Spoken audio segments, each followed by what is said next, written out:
Ağaçta kaptırıyor da ne diyeceğim? Ağaç evine. Nasıl?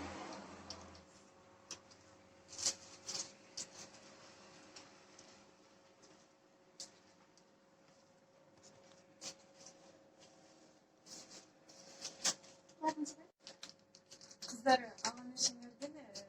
Dişinin aşağı masajını yaparak biraz hafif var ki.